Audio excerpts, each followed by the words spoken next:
ஆகிய இயேசு கிறிஸ்துவின் பரிசுத்தமுள்ள நாமத்தில் இந்த நிகழ்ச்சிக்கு நான் உங்களை வரவேற்கிறேன்.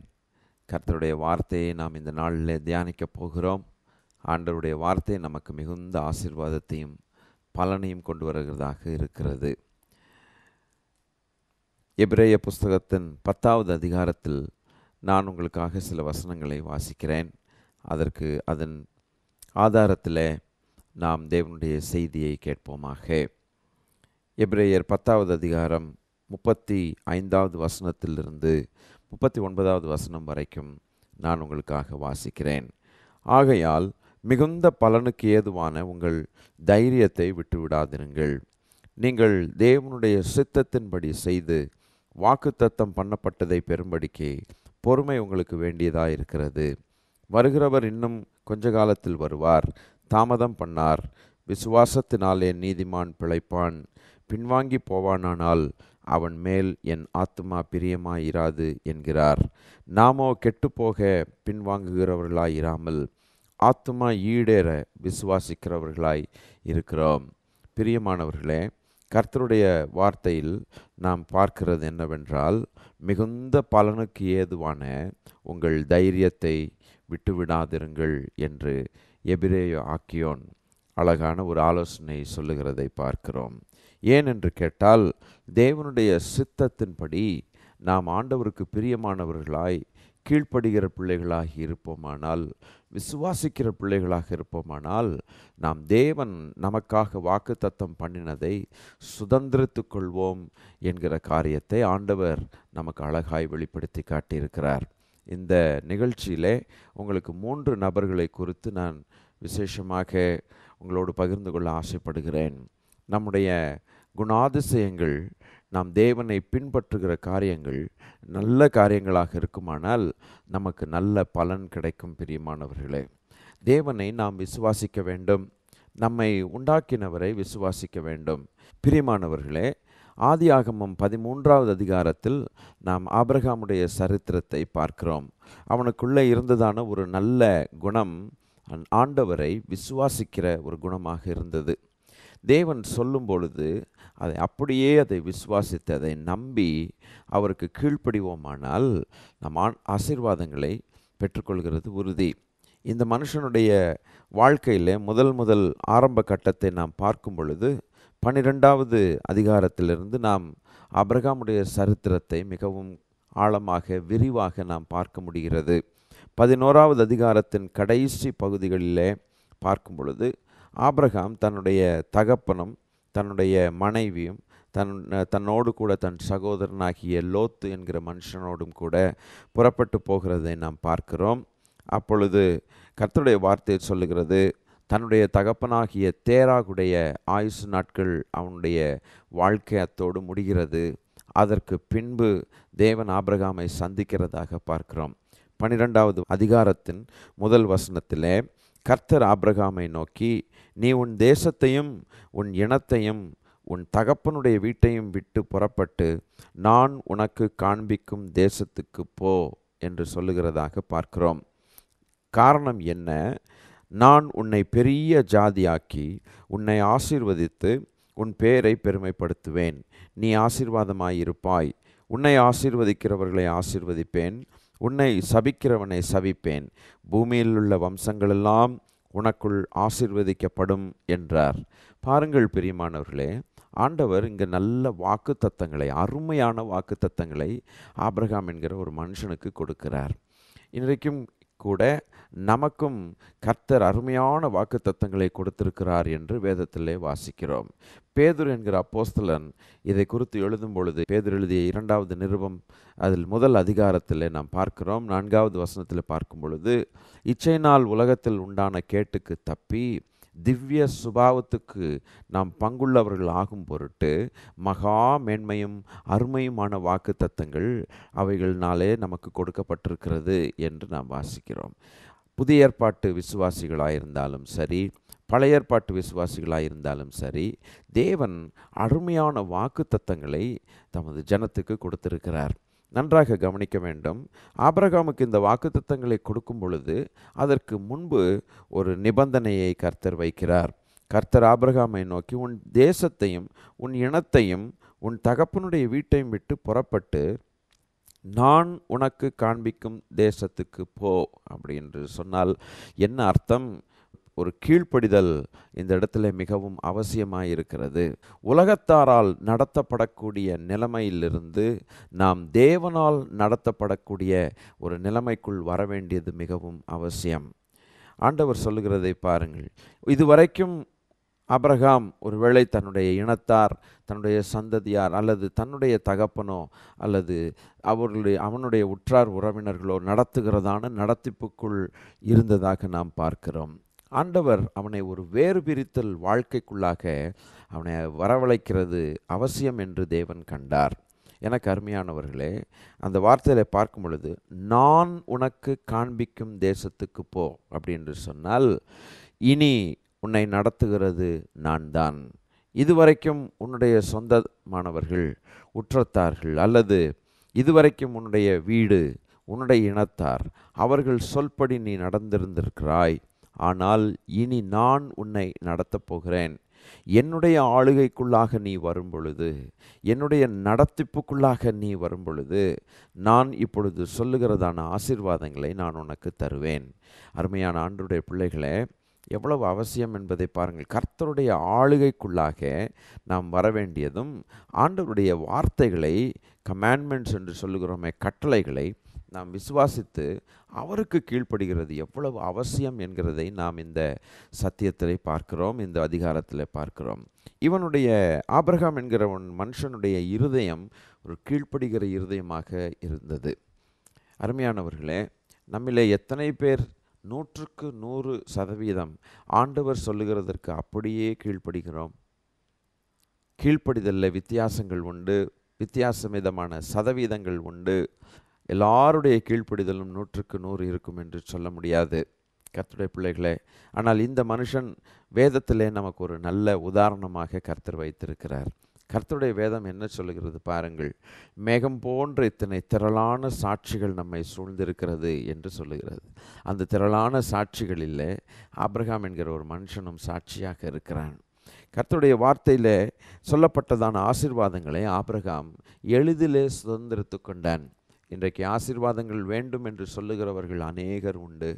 ஆசீர்வாதங்களுக்காக பலரிடத்திலே நம்முடைய காரியங்களை சொல்லி ஜெபிக்க சொல்லுகிறது வழக்கமான காரியமாக இருக்கிறது. நல்லது தான், மிகவும் அது முக்கியமான ஒரு காரியம். அநேகருடைய ஸ்தோத்திரத்தினாலே கிருபை பெருகும் என்று ஆண்டவருடைய வசனம் சொல்லுகிறது. ஜெபத்தினால் தாங்குவது மிகவும் அவசியம். ஒருவருக்கொருவர் ஜெபியுங்கள் என்று கர்த்தர் கற்றுக் கொடுத்திருக்கிறார். இதெல்லாம் நன்றாக இருக்கிறது. ஆனால் மிக முக்கியமான ஒரு காரியம் என்ன செய்ய வேண்டும் என்றால், நம்முடைய கீழ்ப்படுதலின் ஆதாரத்தில் தான் தேவன் நமக்கு கொடுக்கிற ஆசீர்வாதங்கள் எல்லாம் இருக்கிறது என்கிற சத்தியத்தை மறந்து போகக்கூடாது. இந்த நாட்களில், ஆபிரகாம் வாழ்ந்த நாட்களில் யாரும் அவனுக்காக ஜெபித்ததாக நாம் அங்கே பார்க்க முடியாது. ஆனால் அவனுக்குள்ளே ஒரு கீழ்ப்படுதலின் ஆவி இருந்தது. எனக்கு அருமையானவர்களே, இப்படி கர்த்தர் சொன்ன பிறகு 4வது வசனத்தில் நீங்கள் வாசிக்கலாம். கர்த்தர் ஆபிரகாமுக்கு சொன்னபடியே அவன் புறப்பட்டு போனான் என்று வாசிக்கிறோம். இந்த வார்த்தை எவ்வளவு அருமையான வார்த்தையாக இருக்கிறது பாருங்கள். ஆபிரகாமுக்கு சொன்னபடியே புறப்பட்டு போனான். அப்படி புறப்பட்டு போகிறதற்கு காரணம் என்ன? அவனுடைய இருதயத்தில் அவன் அப்படியே தேவனுடைய வார்த்தைகளை விசுவாசித்தான். இன்றைக்கு ஆசீர்வாதங்களை பெறுகிறதற்கு அநேகர் ஆசைப்படுகிறார்கள். ஏதாவது குறுக்கு வழியில் கிடைக்குமா என்று ஆசைப்படுகிறார்கள். யாருடைய ஜெபத்திலாவது நமக்கு நன்மை கிடைக்காதா என்று எதிர்பார்க்கக்கூடிய நிலைமைக்குள் நாம் வந்திருக்கிறோம். நல்லது தான், நமக்காக அநேகர் ஜெபிப்பது நல்லது தான். இருந்தாலும் நாம் எந்த அளவுக்கு தேவனுக்கு கீழ்ப்படுகிறோம் என்பதை ஒவ்வொருவரும் சிந்தித்து பார்க்க வேண்டும். ஆண்டவர் ஒருவர் இருக்கிறார். அவர் நமக்கு சில காரியங்களை சொல்லி இருக்கிறார். அவருடைய வார்த்தைக்கு நாம் கீழ்ப்படிந்தால் நம்மை தேவன் ஏன் ஆசீர்வதிக்காமல் இருப்பார்? ஆசீர்வாதத்திற்கு நாம் ஏன் தூரமானவர்களாக இருக்கிறோம்? பிரியமானவர்களே, ஆண்டவருடைய சொல் பேச்சை கேட்கும் பொழுது தேவனுடைய உள்ளம் குளிர்கிறது பாருங்கள். அப்பொழுது கர்த்தர் நமக்கென்று வைத்திருக்கிற ஆசீர்வாதங்கள் எல்லாவற்றையும் தவறாமல் தருகிறது எவ்வளவு உறுதி என்று பாருங்கள். இந்த மனுஷன் தேவனை அவ்வளவாக நேசித்ததினாலே அவன் தேவனுக்கு முற்றிலுமாக கீழ்ப்படியாவனால் முடிந்தது. பிரியமானவர்களே, இன்றைக்கு கீழ்ப்படிதல் எதை காட்டுகிறது என்று சொன்னால், நாம் தேவன் மேல் வைத்திருக்கிற அன்பின் அளவை காட்டுகிறது. பிரியமானவர்களே, அதிகமாக நாம் ஆண்டவரை நேசிப்போமானால் வெகு சீக்கிரத்தில் நாம் கீழ்ப்படிந்து விடுவோம். உதாரணமாக நான் உலகப்படியாக காரியங்களை சொல்லுகிறேன். ஒரு நபரை நாம் அதிகமாக நேசிப்போமானால் நேசிக்கக்கூடிய நபர் என்ன சொன்னாலும் அது சரி என்று தானே சொல்லுவோம். அன்புதான் காரணமாக இருக்கிறது. நம் ஆண்டவரை அன்பு கூற வேண்டும் என்று வேதம் நமக்கு ஆலோசனையாக கொடுக்காமல் கட்டளையாக கொடுக்கிறது. பிரியமானவர்களே, உன் தேவனாகிய கர்த்தரிடத்தில் நீ முழு இருதயத்தோடும் முழு ஆத்துமாவோடும் முழு பலத்தோடும் அன்பு கூறுவாயாக என்று தானே வேதம் சொல்லுகிறது.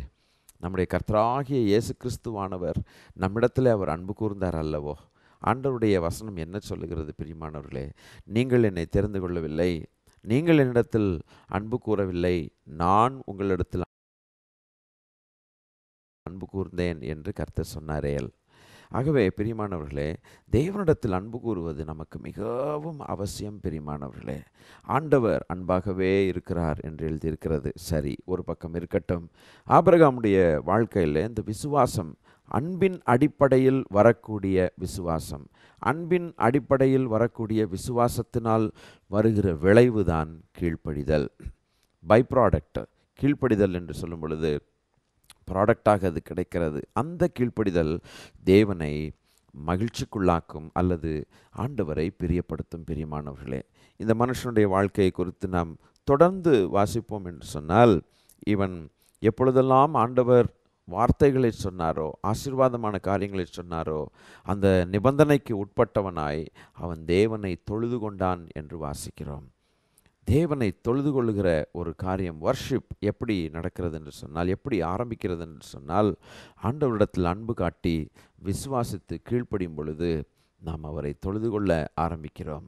இவனுக்குள் இருந்ததான ஒரு நல்ல குணம், பலிபீடத்தை கட்டி ஆண்டவரை ஆராதித்தான், ஆண்டவரை தொழுது கொண்டான் என்று வாசிக்கிறோம்.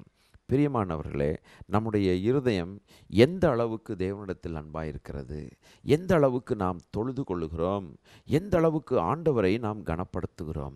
வேதவசனம் அழகாய் சொல்லுகிறதல்லவா, என்னை கனப்படுத்துகிறவனை நான் கனம் பண்ணுவேன் என்று ஆண்டவர் சொல்லியிருக்கிறார். தேவனை கனப்படுத்தும் பொழுது தேவன் நம்மை கனப்படுத்துகிறார். ஆசீர்வாதங்கள் எல்லாவற்றுக்கும் முதலாவது ஒரு நிபந்தனை, ஆண்டவர் சொல் பேச்சை கேட்கிறது அவ்வளவு அவசியம். அந்த நிபந்தனைக்கு நாம் சரி என்று சொன்னால் தேவன் கொடுக்கக்கூடிய ஆசீர்வாதங்கள் தானாய் வந்து சேரும். ஆபிரகாமுடைய சரித்திரத்தை முழுமையாக நான் சொல்லி விளக்க வேண்டிய அவசியம் இல்லை. காரணம், நம்மில் அநேகருக்கு அவனுடைய வாழ்க்கையினுடைய முடிவு தெரியும். அவன் விசுவாசிகளுக்கு, தேசங்களுக்கு தகப்பனாய் மாறினான் என்று வேதவசனம் சொல்லுகிறது. பிரியமானவர்களே, கீழ்ப்படிதலினால் நமக்கு எவ்வளவு மகிழ்ச்சி உண்டாகிறது பாருங்கள். நம்முடைய பெயரை கர்த்தர் பெருமைப்படுத்துகிறார். ஆபிரகாமுடைய பெயரை கர்த்தர் எவ்வளவு பெருமைப்படுத்தினார். ஆகவே நம்முடைய பெயரை கர்த்தர் எவ்வளோ பெருமைப்படுத்துவார். நம்முடைய பெருமைக்காக அதை நான் உங்களோடு பேசவில்லை. ஆனால் நம்மை கனப்படுத்துகிறது தேவனுக்கு ஒரு பிரியமான காரியமாக இருக்கிறது. பிரியமானவர்களே, கர்த்தருக்கு மகிமை உண்டாவதாக. இன்றைக்கு ஆபிரகாம் என்கிற பெயரை சொன்னாலே விசுவாச குடும்பத்தார், விசுவாச மக்கள் எல்லாருடைய உள்ளத்திலும் ஒரு பெரிய மகிழ்ச்சி உண்டாகிறது. அவனுடைய பெயரை கர்த்தர் அவ்வளவு கனப்படுத்தி இருக்கிறார். காரணம் என்ன? அவன் முற்றிலுமாய் கீழ்ப்படிந்த ஒரு சுபாவம், கீழ்ப்படுகிற சுபாவத்தை உடையவனாக இருந்தான். அவனுடைய வாழ்க்கையிலே கடைசி பரீட்சையாக தேவன் ஒரு காரியத்தை வைத்திருந்தார். அவனுடைய ஏக சுதனாகிய ஈசாக் என்னும் ஒரே ஒரு பிள்ளை, வாக்குத்தத்தம் பண்ணப்பட்ட பிள்ளை, வெகு காலமான பிறகு அவனுக்கு கொடுக்கப்பட்டதான் அந்த பிள்ளை.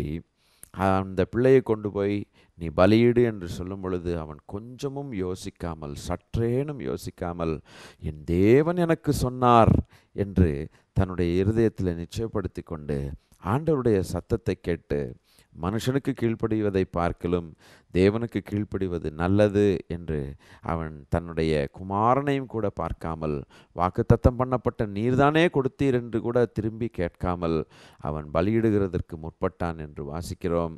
தேவன் இது நிமித்தம் இன்று நீ எனக்கு பயப்படுகிறவன் என்று நான் அறிந்திருக்கிறேன் என்று சொல்லக்கூடிய ஒரு நல்ல சாட்சியை அவன் பெற்றதாக நாம் ஆதியாகம புஸ்தகத்தில் வாசிக்கிறோம். அருமையான ஆண்டவருடைய பிள்ளைகளே, நாம் தேவனிடத்திலிருந்து நற்சாட்சி பெற வேண்டுமானால் தேவனுக்கு முற்றிலும் கீழ்ப்படிந்தவர்களாய் இருக்கும் பொழுது ஆண்டவர் நமக்கு ஒரு நல்ல சாட்சியை கொடுத்து, அவர் என்னென்ன ஆசீர்வாதங்களை நமக்கு கொடுக்க வேண்டும் என்று ஆசைப்படுகிறாரோ அத்தனை ஆசீர்வாதங்களையும் நமக்கு தந்து நம்முடைய பேரை இந்த பூமியிலே கனப்படுத்துகிறார். பரலோகத்திலும் கூட நாம் கனம் பெற்றவர்களாய் காணப்படுகிறோம். இது ஆபிரகாமுடைய கீழ்ப்படிதலை குறித்து நாம் பார்க்கிறோம். ஒரு சிலர் சில வேளைகளிலே கீழ்ப்படியாமையை காட்டுகிறது வழக்கம். ஆனால் காலப்போக்கிலே அவர்கள் கீழ்ப்படிவார்கள். இந்த டைப் ஆஃப் பீப்புள், இந்த வித்தியாசமான குணாதிசயம் கொண்ட மக்களும் இருப்பார்கள். வேதத்திலிருந்து நாம் 2 ராஜாக்களின் புஸ்தகம் 5வது அதிகாரத்திலே எலிசாவின் நாட்களிலே ஒரு மனுஷனை குறித்து வாசிக்கிறோம். சீரிய ராஜாவின் படைத்தலைவனாகிய நாகமான் என்கிற மனுஷன் தன் ஆண்டவனத்தில் பெரிய மனுஷனும் எண்ணிக்கை உள்ளவனுமாய் இருந்தான். அவனை கொண்டு கர்த்தர் சீரியாவுக்கு ரட்சிப்பை கட்டளையிட்டார். மகா பராக்கிரமசாலியாகிய அவனோ குஷ்டரோகியாயிருந்தான் என்று வாசிக்கிறோம். இங்கே கனம் பெற்ற ஒரு மனுஷனை குறித்து பார்க்கிறோம். இந்த கனம் பெற்ற மனுஷனுக்குள்ளே ஒரு குறை இருந்தது. அந்த குறை, அவனுடைய சரீரத்தில் குஷ்டம் இருந்தது. குஷ்டம் என்பது ஒரு மோசமான ஒரு வியாதி. இது அருவருக்கப்பட்ட ஒரு வியாதியாக இருந்தது. அந்த படைத்தலைவன், ஆர்மி ஆஃபீஸருக்கு குஷ்டம் இருந்தால் அவன் எவ்வளவு பாடுகளை பட்டிருப்பான் என்று யோசித்து பாருங்கள். அப்பொழுது எலிசா என்கிற தீர்க்கதரிசி இடத்தில் அவன் அனுப்பப்பட்டான். ராஜாவால், அவனுடைய ராஜாவினால், சீரிய ராஜாவினால் எலிசா என்கிற தீர்க்கதரிசிக்கு அனுப்பப்பட்ட பொழுது எலிசா தீர்க்கதரிசி சொன்ன ஒரே ஒரு காரியம், நீ போய் யோர்தானில் 7 தரம் ஸ்நானம் பண்ணு, அப்பொழுது உன் மாமிசம் மாறி நீ சுத்தமாவாய் என்று சொன்னான். எலிசா வெளியில் வரவில்லை. தன் அறையிலே உட்கார்ந்து கொண்டு வேலைக்காரனை கூப்பிட்டு இதை நீ அவனுக்கு சொல் என்று சொன்னான். அப்பொழுது அவன் செய்ய வேண்டியது காரியம் என்ன? தீர்க்கதரிசி சொன்னது போல செய்ய வேண்டும் அல்லவா? அவன் சுகத்துக்காகத்தானே அனுப்பப்பட்டான்.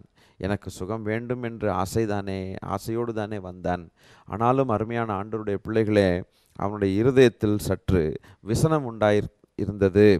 11வது வசனத்தில் நாம் வாசிக்கிறோம், அதற்கு நாகமான் கடும் கோபம் கொண்டு புறப்பட்டு அவன் வெளியிலே வந்து நின்று தன் தேவனாகிய கர்த்தருடைய நாமத்தை தொழுது தன் கையினாலே அந்த இடத்தை தடவி இவ்விதமாய் குஷ்டரோகத்தை நீக்கி விடுவான் என்று எனக்குள் நினைத்திருந்தேன் என்று சொன்னானாம். எலிசா தீர்க்கதரிசி வெளியிலே வந்து ஆண்டவருடைய நாமத்தை தொழுது கொண்டு ஒரு சிறிய ஜெபம் செய்து அவனுடைய கையை நீட்டி அவனுடைய சரீரத்தை தொட்டு சுகப்படுத்தி இருக்க வேண்டும் என்று அவன் இருதயத்தில் நினைத்திருந்தான். அவன் வெளியில் வந்து கடும் கோபமாய் அவன் சத்தம் போட்டு பேசுகிறான். நான் இப்படி அல்லவா நினைத்தேன். அவன் அறையிலிருந்து ரூம்லேருந்து வெளியிலே வரவில்லையே, போய் ஸ்நானம் பண்ணு, நதியில் போய் ஸ்நானம் பண்ணு என்று சொல்லுகிறானே என்று சொல்லி கடும் கோபம் கொண்டான். ஆபிரகாமுக்கும் இந்த மனுஷனுக்கும் உள்ள வித்தியாசத்தை பாருங்கள். ஆண்டவர் சொல்லுகிறது, நான் காண்பிக்கும் தேசத்துக்கு நீ போ என்று சொல்லும் பொழுது சற்றாகிலும் அவன் சந்தேகப்படாமல், ஆண்டவரிடத்திலே எதிர்பேச்சு பேசாமல், திரும்பவும் ஒரு கேள்வி கேட்கவில்லை. தேசத்துக்கு போ என்று சொல்லுகிறீரே கர்த்தாவே, எந்த தேசத்துக்கு போகணும்? நான் எப்படி போகணும்? ஆண்டவரே, எனக்கு யார் உணவு கொடுப்பார்கள்? நான் எங்கே தங்க வேண்டும் என்கிற காரியங்களை ஒன்றும் அவன் கேட்காமல் அப்படியே கீழ்ப்படிந்து அழகாய் ஆண்டவருக்கு பிரியமுள்ளவன் மகனாக அவன் மாறிப்போனான். இங்கே ஒரு மனுஷனை குறித்து பார்க்கும் பொழுது, தேவனுடைய மனுஷன் ஒரு கட்டளையை சொல்லும் பொழுது கடும் கோபம் கொண்டவனாக இருக்கிறான். இன்றைக்கும் நம்முடைய வீடுகளில் சில நேரங்களில் நம்முடைய பிள்ளைகளுக்கு ஆண்டவருடைய வார்த்தையை சொல்லும் பொழுது அந்த பிள்ளைகள் கடும் கோபம் கொள்கிறார்கள். ஆலயத்திற்கு போ என்று சொல்லுகிற வார்த்தை சில பிள்ளைகளுக்கு பிடிக்கிறதில்லை. வேதத்தை வாசி என்று சொன்னால் சில பிள்ளைகளுக்கு கோபம் வருகிறது. ஜெபம் பண்ணு என்று சொல்லும் பொழுது அது பிடிக்காத ஒரு காரியமாக இருக்கிறது பிரியமானவர்களே. அல்லது சிலர் சொல்லுகிறார்கள், நீ போ, பிறகு நான் ஆலயத்துக்கு வருகிறேன், ஆண்டவரை தொழுது கொள்ள வருகிறேன் என்று சொல்லுகிறார்கள். அருமையான ஆண்டவருடைய பிள்ளைகளே, ஆண்டவருடைய கட்டளைகள் நமக்கு கோபத்தை கொண்டு வருகிறதா, இல்லாவிட்டால் இது கீழ்ப்படிந்து ஆசீர்வாதத்தை பெற்றுக்கொள்ள வேண்டும் என்கிற ஒரு எண்ணத்தை கொண்டு வருகிறதா? எனக்கு அருமையான கர்த்தருடைய பிள்ளைகளே, நாம் ஆசீர்வதிக்கப்பட வேண்டும் என்று தானே தேவன் நமக்கு நிபந்தனைகளை கொடுக்கிறார். தேவன் நம்மை ஆசீர்வதிக்கிறவர் அல்லவா? இந்த மனுஷன் சொன்ன பேச்சை கேட்டிருக்க வேண்டும். சற்று அவனுக்கு கோபம் வந்தது நிமித்தம் அவன் அந்த காரியத்தை செய்யாமல் இருக்கிறான். அப்பொழுது இன்னொரு வார்த்தையும் சொல்லுகிறான் 12வது வசனத்திலே, நான் ஸ்நானம் பண்ணி சுத்தமாகிறதற்கு இஸ்ரவேலின் தண்ணீர்கள் எல்லாவற்றை பார்க்கலும் தமஸ்குவின் நதிகளாகிய ஆப்னாவும் பர்பாரும் நல்லதல்லவோ என்று சொல்லி உக்கிரத்தோட திரும்பி போனான் என்று வாசிக்கிறோம். இஸ்ரவேலில் இருக்கிற தண்ணீர் தான் பெரிய காரியமோ? என்னுடைய நாட்டிலே அநேக நதிகள் உண்டல்லவோ, அதில் ஆப்னா பார்பார் என்று சொல்லி அந்த பெயர்களை சொல்லுகிறான் பாருங்கள். இந்த நதிகள் எவ்வளவு பெரிய நதிகள்! இதை காட்டிலும் யோர்தான் இஸ்ரவேலின் தண்ணீர் மிக பெரியதா என்று சொல்லுகிறான். இன்றைக்கும் இப்படிப்பட்ட காரியங்களை சொல்லி தட்டி கழித்து ஆண்டவருடைய ஆசீர்வாதங்களுக்கு தூரமாக இருக்கக்கூடிய மக்கள் அநேகர் இருக்கிறார்கள். பிரியமானவர்களே, இந்த வேத வசனத்தை தான் வாசிக்க வேண்டுமா? இயேசுவைத்தான் நான் ஆராதிக்க வேண்டுமா? ஆண்டவர் தான் ஒருவர் தான் மெய்யான தேவனா? இப்படி என்று சொல்லி எத்தனையோ காரியங்கள் சொல்லி கடும் கோபத்தோடு முரட்டாட்டத்தோடு கீழ்ப்படியாமையை காட்டி ஆண்டவருடைய ஆசீர்வாதங்களுக்கு தூரமாக இருக்கிறார். வசனம் என்ன சொல்லுகிறது என்று சற்று சிந்தித்து பாருங்கள். தேவன் தாழ்மை உள்ளவர்களுக்கு கிருபை அளிக்கிறார், பெருமை உள்ளவர்களுக்கோ அவர் எதிர்த்து நிற்கிறார் என்று வேதவசனம் சொல்லுகிறது. எனக்கு அருமையானவர்களே, பெருமை உள்ளவர்களை தேவன் தூரத்தில் இருந்து அறிகிறார் என்று எழுதியிருக்கிறது. நம்ம ஆசீர்வாதத்தை பெற்றுக்கொள்ள வேண்டுமானால் நமக்குள் முதலாவது ஒரு தாழ்மை வேண்டும். அவரை விசுவாசிக்க வேண்டும், அவரை நம்ப வேண்டும். ஆண்டவரிடத்தில் சின்ன பிள்ளை போல 100க்கு 100 நம்பி ஆண்டவர் சொற்படி நாம் செய்வோமானால் ஆண்டவர் நம்மேல் பிரியமாயிருப்பார். கர்த்தருடைய பிள்ளைகளே, வேதவசனம் சொல்லுகிறது பாருங்கள்.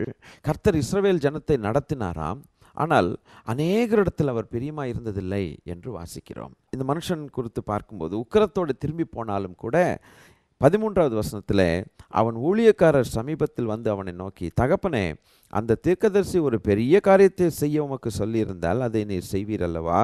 ஸ்நானம் பண்ணும் அப்பொழுது சுத்தமாவீர் என்று அவன் உம்மோடே சொல்லும்போது அதை செய்ய வேண்டியது எத்தனை அதிகம் என்று சொன்னார்களாம். அவனுடைய உள்ளம் கொஞ்சம் உருக ஆரம்பித்தது. அப்பொழுது அவன் இறங்கி தேவனுடைய மனுஷன் வார்த்தையின்படியே யோர்தானில் 7 தரம் முழுகின பொழுது அவன் மாம்சம் ஒரு சிறு பிள்ளையின் மாம்சத்தைப் போல மாறி அவன் சுத்தமானான் என்று வாசிக்கிறோம். ஒரு சிலர் இப்படியும் இருப்பார்கள். முதலாவது கீழ்ப்படியாமையை காட்டுவார்கள். முதலாவது அவர்களுக்கு கோபம் வரும். அதற்கு பிறகு எங்கேயோ ஒரு நல்ல ஆலோசனையை கேட்ட பிறகு அவர்கள் விசுவாசிக்க ஆரம்பிப்பார்கள், கீழ்ப்படிய ஆரம்பிப்பார்கள்.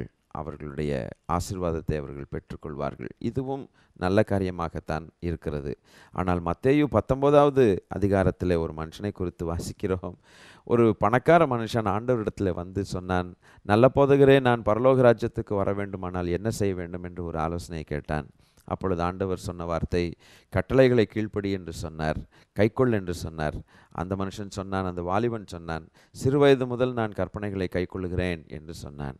பிறகு அவனுக்கு தடையாக இருந்த அவனுடைய ஆஸ்திகள், அந்த ஆஸ்திகளை விற்று தரித்திரத்துக்கு கொடுத்து அதற்கு பிறகு என்னை பின்பற்றி வா என்று இயேசு சொன்ன பொழுது அந்த மனுஷனுடைய முகம் மாறிப்போனது.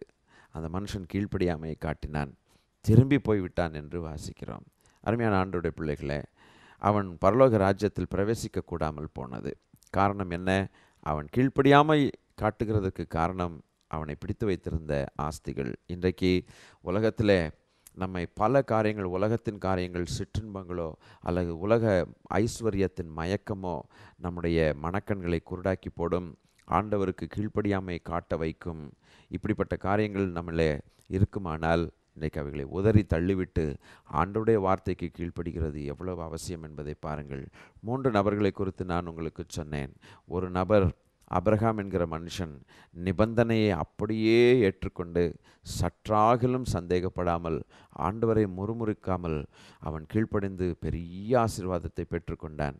2வது மனுஷனோ சற்று கோபம் கொண்டாலும் அவன் மனம் இறங்கி ஒரு கீழ்ப்படியாமை காட்டினது நிமித்தம் ஆசீர்வதிக்கப்பட்டுத்தான் அவனும் சென்றான். ஆனால் 3வது மனுஷனோ சிறுவயது முதல் கற்பனைகளை கை கொண்டும் பரலோக ராஜ்யத்தில் போக முடியாமல் போய்விட்டான். அவனுடைய கீழ்ப்படியாமையை காட்டிவிட்டான். எனக்கு அருமையானவர்களே, நம்முடைய கீழ்ப்படியாமையை நாம் காட்டுவோமானால் தேவன் நம்மை ஆசீர்வதிக்கிறது கடினமான காரியமாக இருக்கும். நம்மை தாழ்த்தி ஆபிரகாமை போல தேவனுக்கு கீழ்ப்படிவோமானால் 100க்கு 100 நாம் ஆசீர்வதிக்கப்படுகிறது உறுதி. பிரியமானவர்களே, 2வது மனுஷனைப் போலவும் இருக்க வேண்டாம், 3வது மனுஷனைப் போலவும் இருக்க வேண்டாம். அந்த முதல் நபரைப் போலவே நாம் இருப்போமாக. கர்த்தர் நமக்கு உதவி செய்வாராக. கர்த்தர் உங்களை ஆசீர்வதித்து கீழ்ப்படிய பண்ணி வழி நடத்துவாராக. ஆமென்.